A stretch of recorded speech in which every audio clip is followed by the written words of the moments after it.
against offenses. Last week was one level of challenge that you guys hadn't seen so far this year. This week it ramps up considerably. If you have looked at much Baylor tape, what have you seen out of them, and why is the challenge so much greater with them than it is with Texas Tech?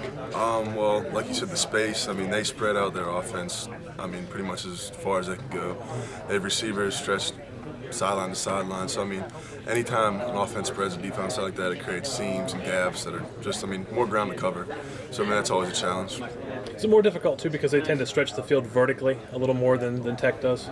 Yeah, teams like to take shots downfield. It's another thing. It's a challenge. Like I said, just the width of the receivers create problems.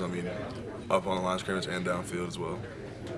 They take more deep shots. There's a lot of, everybody runs tempo, everybody throws the short stuff in this league. Do they take it more down the field? From what I've seen, I'm still kind of watching film, but they do.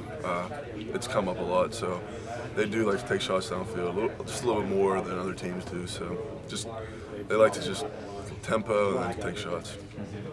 Talk a little bit about the Dr. Jekyll and Mr. Hyde part of being a linebacker, where nice guy off the field, and on the field you have to turn into Ray Lewis and the likes. That's pretty much any position really. Just when you step on the field, you kind of have to just turn a switch and just kind of play your game. It seems like the linebackers though have always, from Butkus to Ray Lewis to Sam Huff to be the main guys, and just to play linebacker, pretty much D-line too, just those things. You guys have just a hard-nosed mentality and get to the ball no matter what. You have a pregame routine to get you in a game mode? Not really. I just kind of try to stay focused and calm, just so I don't let my mind get too out of place. Talk a little bit of that fourth down play on the tackle there. We just had a normal call called, and they pretty much just said, they're going to run the ball, just stop it. So I kind of came off the edge, and it was just me and the running back. It kind of just met right in line of scrimmage. You weren't going to let him win that one, huh? No way. What about that backside screen that the fullback looked like he might have had a clear patch at the end zone? That play, I just kind of saw it out of the corner of my eye last second.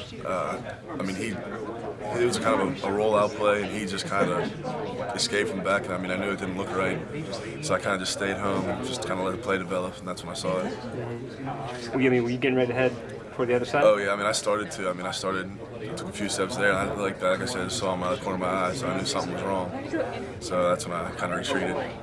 Does Baylor penalize false steps more than most offenses just because of how fast they are? You can almost play it perfectly, but if you're really just a beat too slow getting somewhere? Baylor does, but that's any team. If you eliminate, there's many times where people are just a few steps away from making a tackle, making a play. So, against any team, every play you want to eliminate as many false steps as you can. Tony said it last